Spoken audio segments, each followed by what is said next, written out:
here today with Shanna Germain of Monty Cook Games, who is currently working on the Kickstarter for No Thank You Evil, a role-playing game that is aimed at a variety of ages to allow parents and kids to play together. Thank you for coming here today, Shanna. Thanks for having me. So how has the Kickstarter been going so far, just to start us off? You know, it's been really great. We're in the last week. We hit our goal in the first day, which is amazing. And now we're just doubled our goal. So we have one more week left, and the last week's always exciting, and we hope to hit a lot of stretch goals. You know, we didn't doing a kids game was such a risk. We really had no idea whether it was something that people wanted, and it turns out that they really want to play games with their families. So that's been really exciting. Yeah.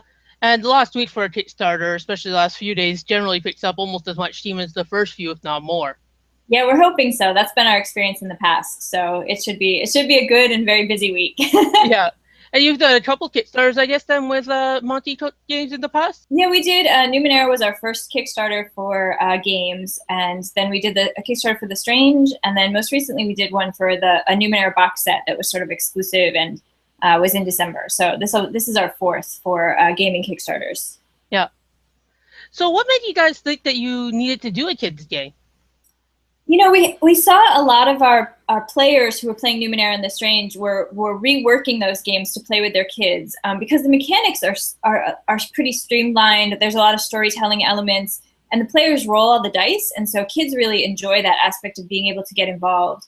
But the settings for both of those games are pretty adult, and you know, there's a lot of death and dying, and there's like some darkness to it, and so they were really revamping the settings to make them like Disney princesses and Santa Claus, and so the parents were having to do a lot of work with the settings, and so we just thought, God, it's such an interesting place, right? Because I didn't play these kinds of games with my parents, but now that a lot of us are older and have kids, it's such a cool family element, and we thought it seemed like a great opportunity to create something that was more plug and play, so the parents didn't have to do a lot of hacking to make it work, and then we could create a setting that was really specific to families.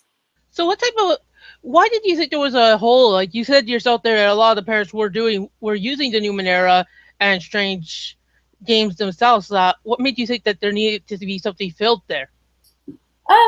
Well, part of it was because it was just really exciting to see this opportunity where families were coming together over tabletop role-playing games. I mean, it's such a cool new thing that so many of us who grew up on D&D are now in our 40s and have kids. And so it seemed like this has never happened before, right? This is a whole new space in time where the adults that grew up playing role-playing games now have kids. And so it just seemed like such a great opportunity to bring families together in a cool way that I'm really passionate about. But we also did see so many families that were trying to revamp games to make them fit for their kids. And you know, that's what we do, right? We make games, and it just seemed like such a perfect spot to, and we didn't know, right? This is why we kickstarted it, because we thought maybe nobody wants to play this kind of game with their kid. Maybe we're completely shooting blind here, who knows? And so it was really great. It was really validating to start out the Kickstarter and have it succeed so quickly. Yeah, I can say for myself that I'm probably the earliest part of that generation that had their parents play Dungeons and Dragons. I started playing that when I was around 11 with my dad as one of the fellow players and his friend as our GM. So that's so cool. Yeah. That's So awesome. I've definitely seen that, and it's definitely something that is great to do as a family. So the system. Oh, sorry. I was going to ask, do you still play with your dad?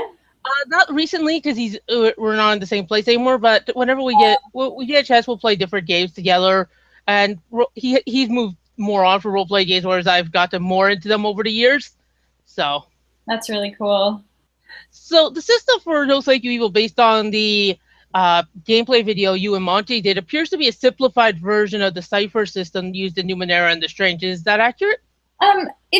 It's sort of accurate. It is simplified, but it's also tweaked a little bit. The same way that we tweaked it from Numenera to when we made The Strange, and then we made the Cipher System rulebook. And all of those are sort of based on a central theme of what the Cipher System is, but then we tweaked them each to fit the settings and the sort of play style.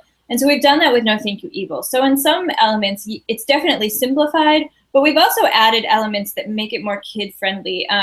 There are things like you can take group actions where everybody rolls the dice at the same time because we found that kids have a harder time waiting for their turn. And so if you get 5 players around a table and, you know, one of them's 5, it's a really long time before it comes back around to him. And so in addition to sort of streamlining the rules, we've done a lot of play testing and a lot of research, and we've added some things. Like we've also added a no thank you evil rule, which is if a kid gets scared by something in the game, or they feel uncomfortable and they're uncertain, they can play their no thank you evil token. And the GM knows that that's an opportunity to sort of change the way it feels. So it's almost kind of like a player intrusion. They get to say, you know, I'm scared of this, or I'm not comfortable with this. And it can help change the flow of the game a little bit. So yes, it's streamlined. It's definitely easier, but it's also tweaked a little bit to make it more family friendly. So there was one other addition that you've made that I noticed in there is the addition of the awesome stat. Was that added to help make it more able to have people to participate more in other turns and to help inspire cooperation more? Yeah, you know, we came up with the awesome stat because one of the things that, you know, we love about role-playing games is that it's cooperative. You get to help each other. And so the awesome stat can only be used to help other players. And it allows players to take a turn sort of when it's not their turn. And it also allows you to have this kind of pool of awesome that you can choose to spend. And we found it's kind of cool that players ran out of awesome more than any other pool that they have, because they like to spend it. They like to help somebody else. So it's been really fun to watch. And so, and everybody wants to know, as soon as you give them their character sheet, they're like, what's the awesome pool for? And then they get really excited about it. So it's sort of subversive, teaching how to help each other and be cooperative. So what part of RPGs do you find kids tend to gravitate to most often? They love making characters. That's like their characters, and they get a companion in No Thank You Evil, and so they have someone that goes with them. And those two things are such a big deal. Like it's like, I feel like, you know, when I start a new computer game, the first thing that I do is I spend hours sort of creating my character. So I totally understand this impetus that they have. But I'm surprised that they, you know, we tried to make character creation really simple and easy so that you could move into the game, but they actually really want to stay there. They want to draw their character. They want to figure out what kind of, you know, what does it do, and what kind of weapons does my character have, and so they really want to spend a lot of time sort of building and imagining what they look like and what the world is. And then they want to engage. They want to be surprised, I think, is the thing that we found, that they love like coming around a corner. And, you know, I was just running some play tests where they run into a time machine, and they are surprised by the creatures that are coming out of the time machine because they're all different times. And they found that really, like, I didn't know you could do that in a role-playing game. I didn't know you could do that in a game. And so, you know, we've really tried to listen to what they've said as they've played and really hone in on the things that they find exciting and interesting. So I'm just trying to think of, how do you handle character death, or in a lesser extent, failures in the game? You know, so what we've done is it's scaled to different ages, and so so most of the time characters don't die. They get conked out, and so they're unable to do something until someone else helps them kind of come back a little bit. But if you're playing with older players who are like preteens or very early teens, the rules allow you to scale that up back, you know, into a more of a death section. But we found that kids were really sad if their characters died, or if they even thought that their characters could die. And so we've kind of stayed away from that, but then said to GMs, like, if you feel like your kids are ready for this level, feel free to take them up there. And their companions can never die. That just is not an option, because, you know, when the bunny rabbit that they've been running around with even gets hurt, it's sort of super traumatic. And so we've really protected their companions in that way. And so getting conked out means that you just can't take an action until someone helps you get some health back, which is where like the awesome pool comes in. And that seems to be it really works, right? Because they understand there's this implication that something bad is going to happen, but it's not so bad that they sort of cry and end up really, really sad and leave the table, right? They understand that they can come back from it. And the way that they can come back from it is that they can get help from other people. And so we found that seems to be a system that is scary, right? There are consequences, but it's not devastating in the way that death would be. So you mentioned that there's companions in the game. What type of role do they play as a whole? So the companions are pretty interesting, because that's really where the cipher comes in terms of this cipher system. And so the companions are actually, you feed them treats and they learn tricks, which are ciphers. And so then they can do skills and help you out. So every time your companion, you feed it a treat and it learns a new cipher, and it can do this cool thing, but it can only do it once. And so it does it, and then you feed it another treat and you got a new cipher. And so it works similar to the cipher system, all the other ciphers, but this time it's your companion that kind of has that cool special secret that only they know how to do. Has anybody called their companion Scooby-Doo yet? No! We have had a Cthulhu, a Yoshi, we had a mermaid, we've had some dragons and some pigs. We had a lich monkey. We've had everything so far, I think, except for Scooby-Doo. So with the giving the cipher to them, is the kid tracking what treat it is, or is that purely on the guide side of it? The character sheets has tokens, and because we wanted to make very little math, very simple counting, right? Because 5-year-olds are struggling with counting and math and writing, and so there's tokens, and so they start with 3 tokens of treats, and if they feed their companion a treat, and the token goes away, so they don't even have to count. They can write on their character sheet if they want, but it's mostly tokens, and so once they use a cipher, they can feed a token, they can feed a treat to their companion at any time and get a new cipher, and so they keep track of those treats because they're just little tokens. And then they can find new treats like as they're traveling the world, or they can buy them, or they can get them as a reward, so that they always have new ones coming in. Is there any way that indicates what the treat does, or is it just a generic, this is a treat that you feed to the kid, to the companion? The treat, the ciphers are random, so you have actually a cipher deck. And so you feed it and you get something random. But the GM could also pick if the GM wanted to specifically tailor the ciphers to that companion or to that character. But we tried to make it really easy and surprising. And so, you get one and your companion turns into a balloon animal and you can do whatever with it, or your character turns into a lion all of a sudden. And so part of it's the surprise, just similar to what it is in, say, Numenera, where you don't really know what you're going to end up with. So it happens that the companion does whatever it is, and you have no clue what's going to happen. Right, right. I feel a little bad for the companion there. I'm just a normal little dog, and now I'm a balloon dog. It's pretty funny because we asked during the playtest, we've been asking the players to bring like a plushie or a toy that if they want to that emulates their character, and so every single person has chosen to bring in something, and they come with a really specific idea, like this is my flying cat named Hansel.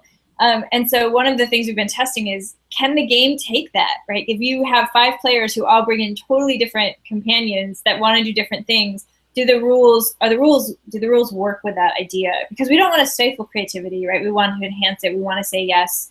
And so we've been finding that the rules do work for that. So we have a flying octopus as a companion, but if you bring in your flying cat and you really want your flying cat, you just change the name and the stats all stay the same. And so we've been trying to make it really easy to do anything that kids can think of, which of course kids are super creative, so that's been a little hard.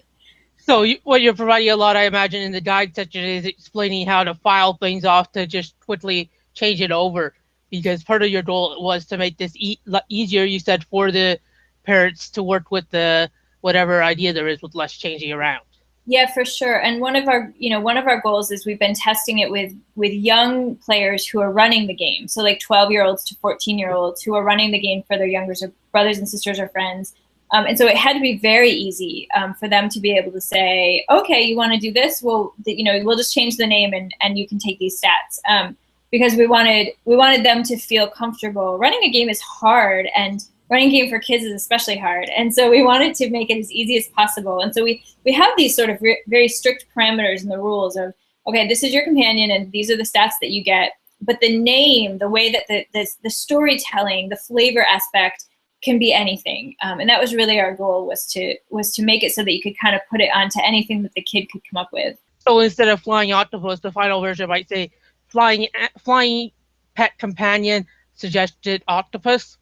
Well, so it'll say flying octopus, but then underneath we have a list of, like, if you bring in Cthulhu, he could be a flying octopus, or he could be a scary monster, right? If you bring in a flying cat, it could be a cat, or we also have a robotic dog, or it could be a robotic cat, right? So you have, like, no matter what you bring in, what your players bring in, you have a couple of different options to choose from, stats wise, and then and that's true of the types too. So like we have a fighter type. But if your players, so we've had players who want to be warriors, who want to be Jedis, who want to be space knights, who want to be regular knights. And so all of those names fit into the warrior class. So you just change the name, but the stats stay the same. Because to kids, the name is really the important part. I want to be this. And you can say, okay, and just give them the stats for the warrior. And they don't really care that it says warrior because they get the name that they want. And it makes it so much easier because you don't have to actually reskin anything. So you're using the same basic 3 classes that Jack, Glaive, and, well, you changed the third. Jack, Glaive, and I'm trying to remember the third one from Numenera, and I can't. But basically, Fighter, Mage, Thief. It's the Nano, yeah. But no, for No Thank You Evil, we actually have more classes because we needed to have more variety. And so we have a spy, a superhero, you can be a prince or a princess, you can be a creature, and that's a really popular one. We've had people be ponies and dragons and pigs, and someone was a pig clown in the last really test that we had. Someone was Yoshi. And then there's, you can be an astronaut, you can be a pirate. So there's more classes because we wanted to do more flavor. And one of the things that we recommend to GMs is if your player is really young, pick the 3 classes or types that you think that they will like the best and give them 3 options as opposed to 6 or 7. Because they don't know what they're missing, and it allows them to choose from 3. Because you start reading the list, you're like astronaut, they're like yeah. You're like creature, they're like yeah. so it's about narrowing in the options sometimes. If they choose a creature, is their companion then a human? They could choose. The last one, we had a dragon who had a cat companion, and we had a dragon who had a dragon companion. We had a pig who had a red fox companion. So it really doesn't matter. They don't. The skills. The skills work no matter who you are and what you have.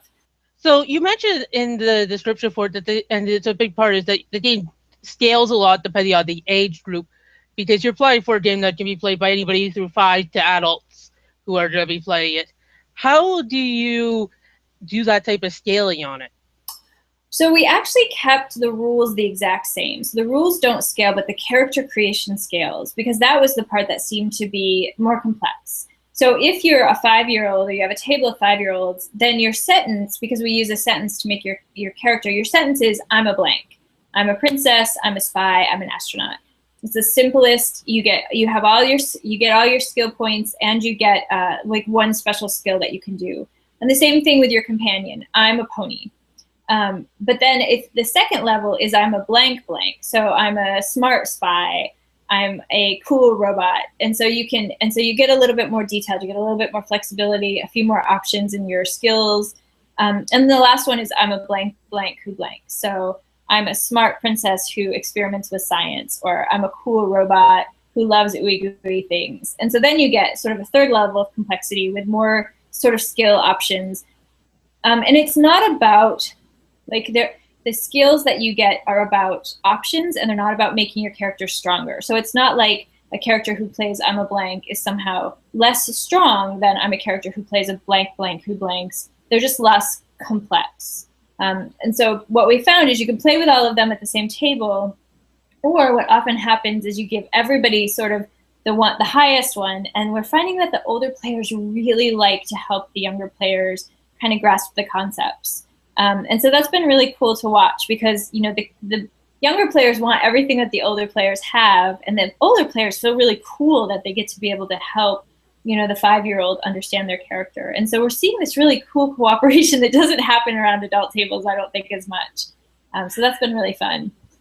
Yeah, that was actually one of my questions that I had down, was how do you handle kids who are going to, inevitably be somewhat annoyed that, they're given the lesser character compared to everybody else with the less options there. So it's been working out okay so far? It's been working out. And then the way that we've done it is, we've said, okay, well, you can move up to this level, and then we're going to help you, right? And what happens, like I said, is the older kids are like, yeah, let's all be at the same level, and we're going to help them. And so it's been really good. And the other option is, like, if it's your first time running games for kids, or if this is your kid's first time playing, our recommendation is that you start everyone at the base level, because it sort of gives everyone a grounding. And the 12-year-old is going to sort of get it faster, and that's okay for, like, the very first session. And then you can kind of continue to raise the elevation. So it isn't just about different ages, it's also about different experience levels. And so if you want to be able to sort of advance the game as your players advance, you have that option as well. So you've mentioned a lot of there that you did research leading up to this, because I imagine there hasn't been a ton of that into RPGs and kids. So how did you go about conducting that or finding that research? We've specifically looked at a lot of developmental levels as they pertain to reading, and what kids can read and kind of grasp and understand at various age and sort of developmental levels. We also looked a lot into things like dyslexia and autism, and color blindness. So we kind of looked at all of these things that seem to be big hurdles to keep kids from either playing games or reading or doing math or any of these elements. There's a little bit of research into what keeps kids from playing games. And those are things like hard math and tables. Like, tables are really hard for kids, we found, for most kids. These are all generalizations, of course. And fonts. Like, so many RPG books are really beautiful, but the fonts are very hard for kids, for beginning readers. They're hard for kids with dyslexia. They're hard for adults with dyslexia sometimes. And so we just really looked at kind of all these disparate elements. What makes it hard for a kid who struggles, who's on the autism scale? What makes it hard for them to play a role-playing game? And a lot of times it's socialization. Sometimes it's verbal stuff. Sometimes it's other things. And so we really looked at all of these. We kind of kept saying, all right, we can't make the perfect game for all of these kids, but what we can do is we can lower these hurdles that keep them from enjoying it or keep them from understanding it. So we kind of tackle it that way. So we're using fonts that are good for kids with dyslexia. We're using symbols and colors that work for kids who have color blindness or vision problems. We made a game so that you can succeed with your own skill set, right? So you don't have to be verbal to do really well in this game. You can draw, you can act out your character's actions. But if you're a super verbal kid, then you have that option too. You can repeat your favorite saying, and that has power, or whatever you want to do. And so part of it was making a way for kids to really play on their strengths and reward those, whatever those are. So what was the greatest challenge you had in trying to make the game appeal to both older adults and children? That's a really good question, because part of the problem, of course, is that, I don't know if you've played games with kids very much, but they get hooked on a game and they want to play it constantly, right? And so you're at some point you're like, not that game again, please, no. And so one of the challenges for making it fun for parents was that it was really easy to run, that they could groom the older kids to play it, to run it for them instead. And then it didn't require a lot of setup, because those are the things that we found, that when kids want to play a game, those are the things that fall onto the parents' shoulders, are the setup and the running and the sort of character creation. And so we wanted to make all those things really easy and enjoyable. And so there's a lot of whimsy in the game, but there's also a lot of Easter eggs. Like, there's a place in No Thank You Evil that's also in Numenera. And so the gamers that are already playing our games are going to find these little kind of nuanced elements that for kids, they just think is cool, but for gamers who've done other things, they'll find these sort of Easter eggs, which I think helps kind of keep it a little more entertaining, hopefully. And then for kids, kids, they're just so they're so creative that really the hardest part was making sure we didn't shut that creativity down. And so the way we did that was we tried to build a world that talks to kids. That acts like kids think the world should act. And so if they want to drive their space car to the pirate ship and then go to the laboratory where they take the time machine and then climb up Jack's beanstalk, they can do all of those things in a game because the world is built to accommodate all of that stuff. And so, you can have a princess and a graveyard with ghouls and monsters, and you can, go to the pirate boat, and you can do all of these things. Because in kids' minds, they're all kind of mushed together, and why shouldn't you be able to go from one to the other? And of course, there's a lot of inspiration for that in things like Toy Story, where they're kind of all combined, and the Lego Movie, right, where you kind of go to these different worlds. And we were just thinking about how, and things like Adventure Time, which has all these sort of really disparate areas. We were thinking about how kids just intuitively understand that it's okay to push all those boundaries together in ways that adults are like, no, you can't have a race car and a horse-drawn carriage. That doesn't work. But here it works. I think it's there's a saying out there, I believe, consistency is the rule of small minds. I've never heard that, but I like it. I've heard it. I sometimes agree, sometimes not, depending on exactly the mood I'm in. So, can you tell us about Storia? That's the study for the game? That is the setting, and it's called Story because it's a very much a storytelling game. And right now, there are 4 parts to Storia. And the way we made it is that you start in your own bedroom. And so, older kids will understand that it's a character's bedroom, and they will make a character's bedroom accordingly. But younger kids want to start in a place they understand. And so they can start in their very own bedroom. And then you can go into the closet, you can go into the bed, you can go out the window, or you can go behind the dresser. And those are the 4 sort of magical doorways that are in your bedroom to get you to other places. And so if you go through your closet, for example, in Storia, you come to sort of the land that has a sort of fairy tale feel. There's dragons and princes and knights and evil witches and all these kinds of, the beanstalk and the candy castle and, all these kinds of elements that are designed a little bit more for the younger set, right? So kids who want to play Disney princesses or My Little Pony are going to kind of end up in that element. And then you can go out the window, and out the window is more modern. So there's a place called Boom Laboratories, and there's a maze that's also like a race car track. That's kind of like a video game maze, race car track all combined. And then there's the IFO, which is the Identified Flying Object, which is a UFO kind of element that has all these aliens in it. And so there's this really modern kind of science-y element to that area. And then under the bed is kind of scarier. It's definitely for older kids a little bit. There's ghouls and goblins, but it's also kind of whimsical. There's the Ghoul School, which is a less scary place if kids want to go there. There's Skeleton Keys. There's a place called the Boo Lagoon. So there's all these kind of whimsical, but also things that have a little bit harder edge for kids that are kind of ready to move into that space. And then the last quadrant of the 4 is more. It's behind the bookshelf, so it's more sort of stories in general. So basically, anything you read in a storybook, you can find there.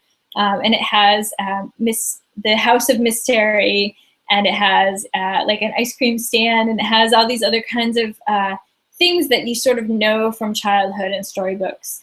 And part of our goal was to allow you to add anything you wanted. So if you're the guide or the parent, and you've run the adventures that are in the book, and you're ready for something else, you can really create anything in this world that fits a theme and sort of run with it. And that was part of our goal too, was, I remember when I first started jamming, like I wanted to make everything up. I wanted to make a land, and I wanted to make maps. And so part of it is that, we want the 14-year-old who wants to jam this game to feel like she can put anything she wants to, anywhere she wants to, and that there's room for that.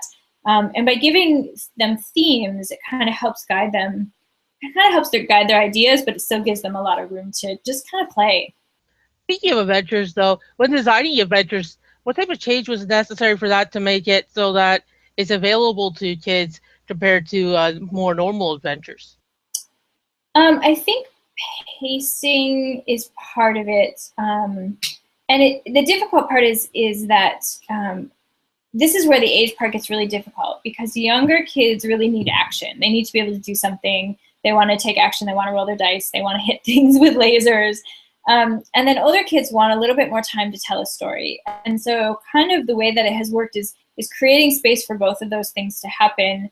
And some of it falls on the GM's shoulders. So we've written a section of GM advice because, sometimes kids go off the rails and like, I'm going to spend 100 hours describing this little tiny thing that's got me excited. And that's great, sort of, right? But it also needs to sort of move the game along. And so one of the ways that we suggest doing that is by using a timer.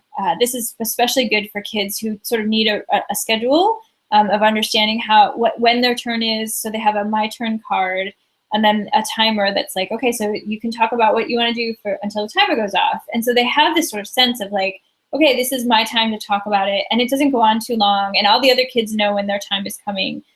And so that we kind of had to do that with adventures too. So you create this thing that has a story, but lots of action.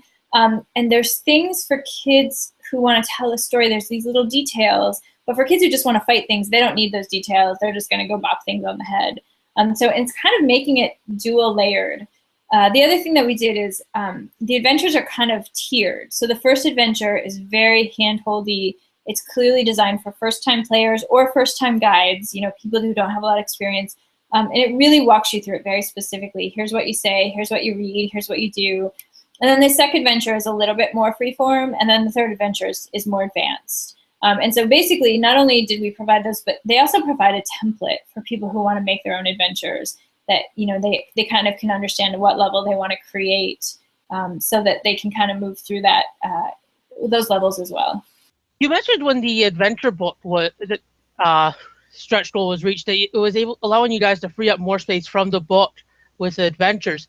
How does that mean the adventure book will come in the base box for everybody who buys it at retail as well, or is that going to be separate? No, it'll come in the base box for everybody that buys it, and it also comes for people who back at the PDF level, so they'll get the adventure book as well. Because it just seemed like the right thing to do because we took, you know, we were going to do one adventure, and so we took that out of the core book and we made a whole adventure book that has more adventures, and so it seemed right to be able to give people both. How long is the adventure book, and how many adventures is it planned to include? That is a good question. I'm still writing it. Right now there are 3 adventures: the beginning, the middle, and then this sort of more advanced. And they vary in time. So the first one takes somewhere between, like, we've been running it at about half an hour and have found that the kids want more. They would like to do more things when the adventure ends. And so right now that's a great, right? Because we want them to leave the table saying, when can we play again? As opposed to, oh my God, that went too long. So the beginning one's really short. The middle one's 45 minutes, closer to an hour. And then the more advanced one's a little bit over an hour. And then we'll kind of see, you know, part of it will depend on how the Kickstarter goes. Will we hit some stretch goals that allow us to do more adventures? We'll definitely do some adventure seeds in there. And part of it is we'll see how much maps and art and all that kind of stuff fit into the book too. So we're still kind of working that out. But our real goal is to get those 3-tiered adventures, and then whatever else we can fit into it. I have a whole bunch of ideas, so I'm really hoping that I get to write more. Maybe we'll do an expansion pack someday. Who knows? Yeah. You mentioned there are the different time lots. In the general role-playing group, you know, you're looking at 3-4 longer hours. It looks like you're aiming for a much shorter play experience. Is that what are you aiming for there? You know, we're finding that, so we made the character, like I said before, we made the character creation, so it's really short, but we're finding that players really like it. So that's taking about half an hour because they want to, you know, the actual work is like 5 minutes, but they want to draw their character and they want to talk about them. And so that's almost like a first session, right? They're sort of creating your character, getting to know your world, figuring out what your bedroom looks like, and all the stuff that you take with you and your companion. But yeah, the adventures are anywhere between half an hour, I would say, to like an hour and a half, because kids, you know, even if kids are having fun, it's exhausting to go beyond that, and it's kind of exhausting for the adults when you know, kids start to lose their attention after sort of an hour, and so I don't know, it just seemed right to, you can always tack stuff on the end, but it seemed right to make it something that it wasn't a huge production, because by the time a kid is ready to sit for 3 or 4 hours through a game, they're ready to take on an adult game. And so we wanted to keep them short and sweet. And it's always better to have a kid leave the table being excited and wanting to come back than sort of being exhausted and worn out. So we probably erred a little bit on the short side, but that was partly for the parents too. Yeah, it makes it a lot easier for when the kid starts looking around at other things. Yes. You know, I kept asking as I was writing, is this more interesting than a puppy in a video game? And if the answer was no, then I was like, all right, I need to rewrite it. So, you know, we're fully aware of like the competition, right? Video games, and I'm a huge video gamer, so I totally understand this, are like, they're so enticing. And sitting around a table it's harder to pay attention. It's harder to be engaged.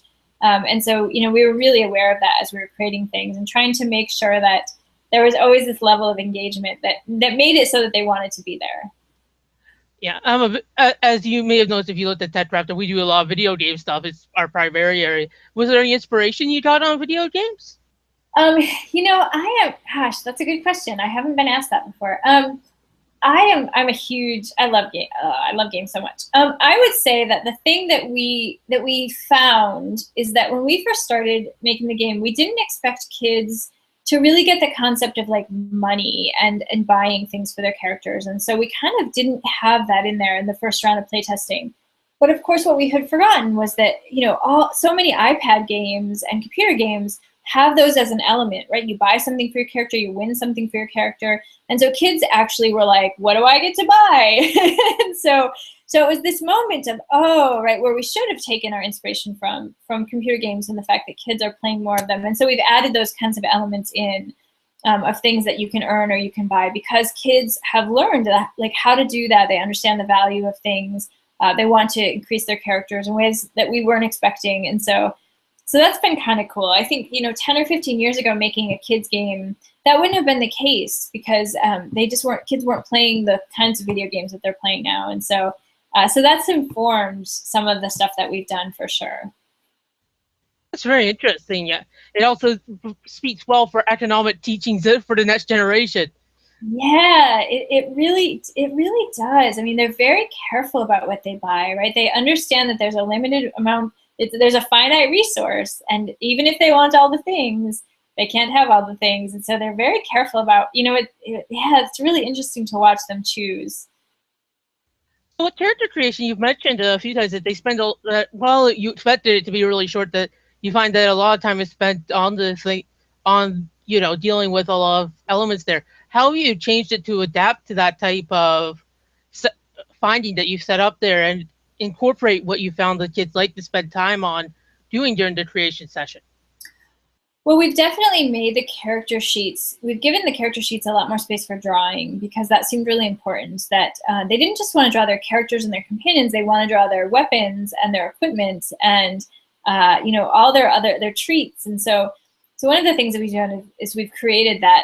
We've also changed the sort of GMing tips and suggestions to include time to do that. Because at first we were like, okay, character creation shouldn't take very long, you know, and then you can move into the game. And what we're realizing is, for the kids, like, a big part of the game itself is creating their characters. And so we've had to change kind of how we think about it. And so we've changed the character sheets, and we've also changed kind of, I think when we first started, we thought that players would make a character and play an adventure, and then they would, like with the board game, they would come back and make a new character and play an adventure, and that they wouldn't keep the same characters over time. Like, for some reason, we had it in our heads that, unlike adults, that they would want to have a new character each session. We're finding that that's not true. And so we've really changed that as well. We didn't have any way for them to sort of advance their character at first, or buy, like I said, buy things or make their character cooler. What we're finding is actually that's really important. They want to stick with the character that they made. They want to take them on lots of adventures. They like to get points and those kinds of things. And so that we've definitely changed a lot of the way in which extended play will happen. We think more and more, we're thinking that kids aren't going to just play this character this time, and this. We thought they would want to try them all, and they totally don't. They want to make their character, and they want to stick with it. Yeah, they want to. It's the same reason why you see the same cartoon running for 20 years. Yes. Yeah. So how have you handled advancement for the game? I'm sorry, say it again. What have you guys done for advancing characters in the game? You've mentioned that you've added equipment for purchasing, but how are you handling advancement in general?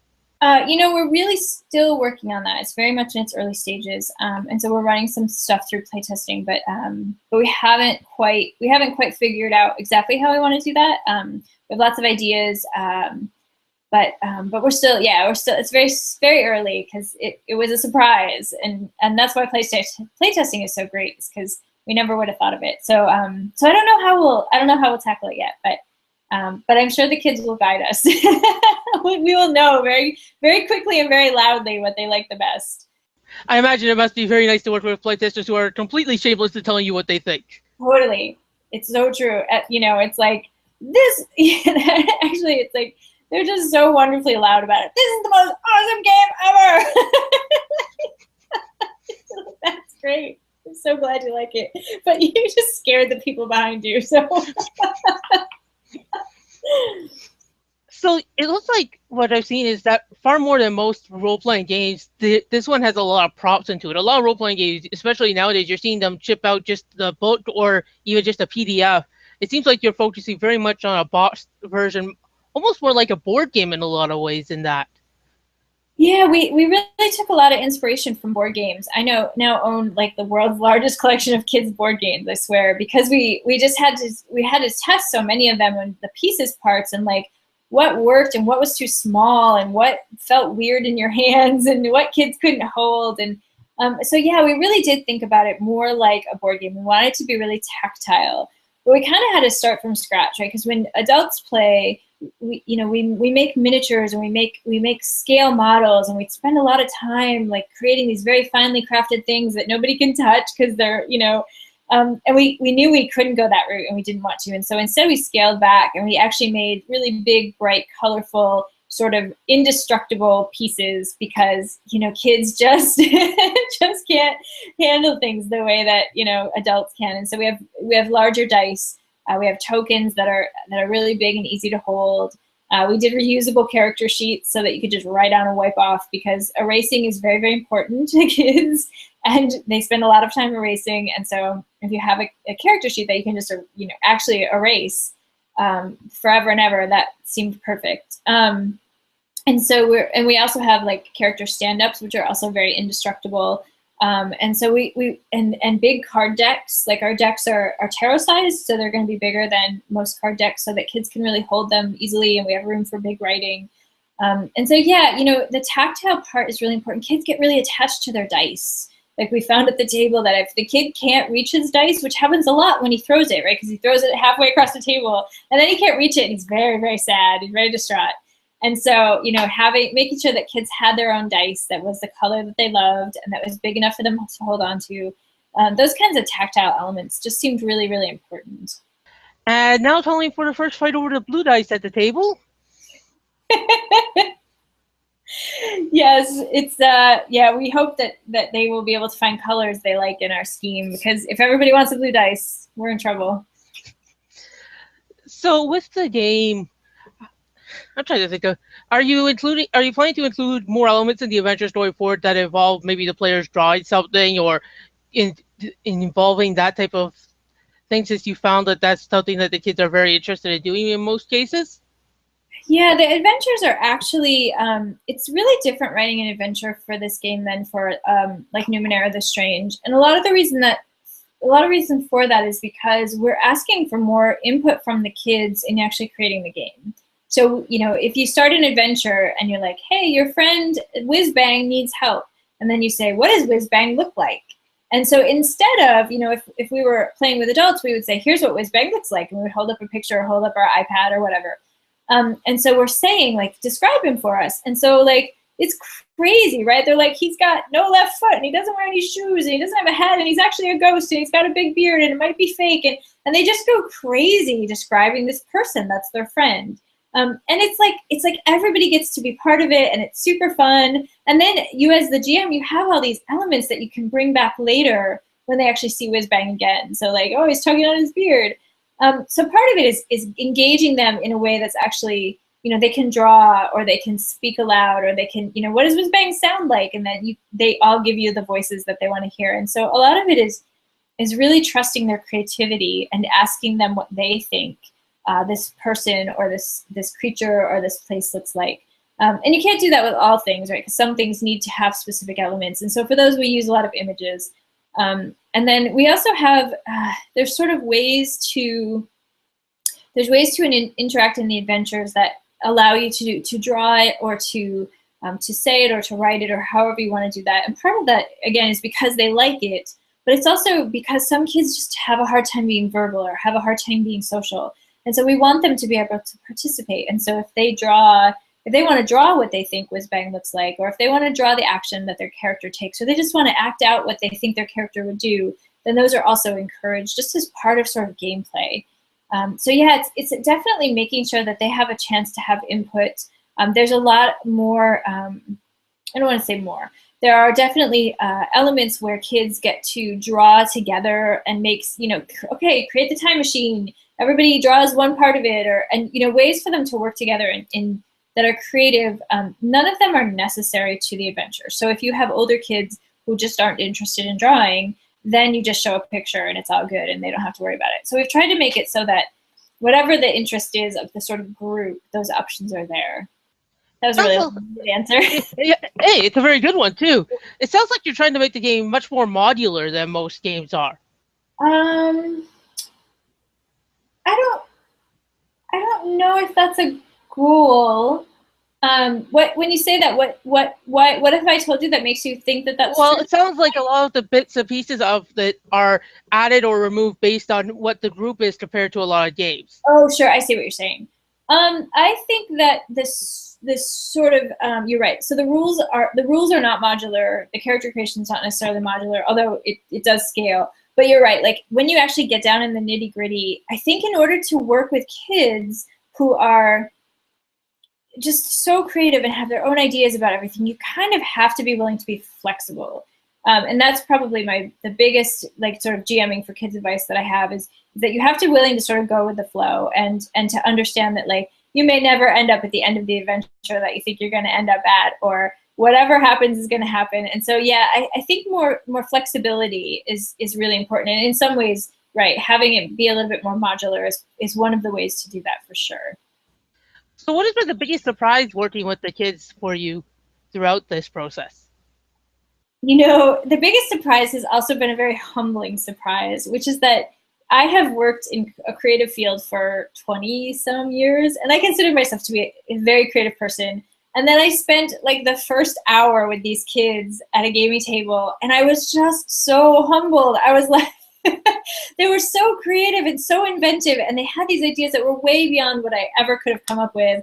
And I just started thinking, like, oh my gosh, we walk around in the world as adults thinking that we're super creative, and you just have to spend a little bit of time with a 5-year-old, and you're like, okay, you have me beat. I would never have thought of any of those things. So their willingness to just sort of trust you and then jump off into these crazy, crazy things has been definitely surprising in a good way, and like I said, very humbling. So you're recently trying to your threshold that you're trying to get to right now is the storybook, I believe, which is at 90,000. Yes, that's right. So does the story it is an opening narration basically a picture book that they can go through? Is there an adventure attached to it There is. for it? Yep. So basically, the storybook is designed like a readable adventure. So what we're doing is we're kind of introducing kids to characters and the world, but also to the idea of what an adventure is. So the actual plot of the story follows like the adventure format. And so you help. So it's Lucy Lawful and the Awful Waffle.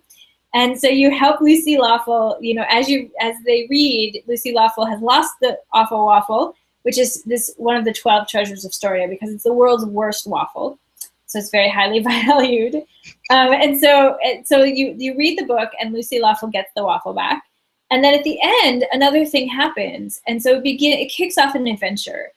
And so the great thing about that is now the players have now heard, they know who Lucy Lawful is, they've met her, through the story, they understand kind of what an adventure looks like. And so when she gets in trouble again, they already kind of know her, right? They know her as a character, they know her as a person. And so when you jump into a new adventure, it's like they're kind of grounded already.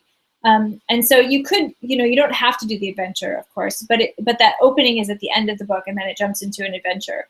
And so it kind of provides, an element of storytelling and learning all kind of wrapped up into the story. And then it says, all right, now you guys know kind of what's going on. Let's go into the world and have some fun. Very interesting. So for study creation, how has that differed very much? Has that differed a lot in how you create Storia than compared to things like Numenera or The Strange? There's a lot more whimsy and wordplay in Storia than in, Numenera is a little bit dark, which, I love to write also. And The Strange is kind of modern and weird and all over the board. And so I would say that there's there's just this sense of whimsy to Storia that was really important to me. I feel like, I really love dark things. I'm a fan of horror and sci-fi and fantasy and all kinds of dark elements. But it felt like having a lighter, more humorous kind of element to the world seemed important. I just wanted to provide that space where you could really just play and just have like all kinds of fun. And so I think it's a different mindset. It's about things that will make you laugh or things that will intrigue you, as opposed to things that will sort of scare you and hurt you and all those other dark things.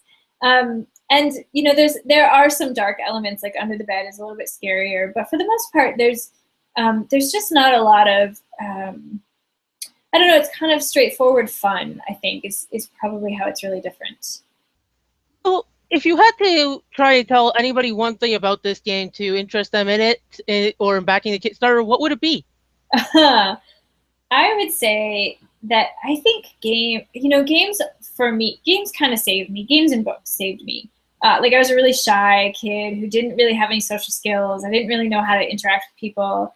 All I really wanted to do was live in a fantasy world, and games allowed me to live in a fantasy world but interact with people, which is something I never would have done otherwise. And so I think that if you want to give something amazing to your kid, it doesn't have to be No Thank You Evil, but like consider gaming with them. Consider the benefits, right, of social skills and math and reading and creativity and the chance to do this awesome thing together as a family. Like, it's such a wonderful opportunity to do all kinds of things, to do all kinds of imaginative things together as a family that, that your kids are going to remember forever. And I think that that's such a great opportunity, whatever you're playing, right?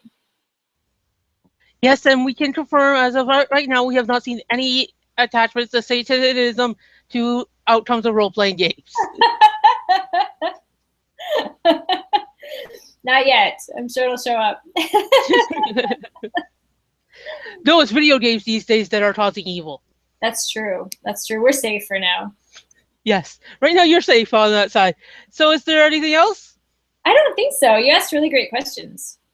Thank you for being with us, Shanna. And you can check out No Thank You Evil on Kickstarter right now. It's got only a few days left, and it's trying to get to its that stretch goal, and we hope to see it get there. Awesome. Thank you again, and have a great day. Thank you so much. You too.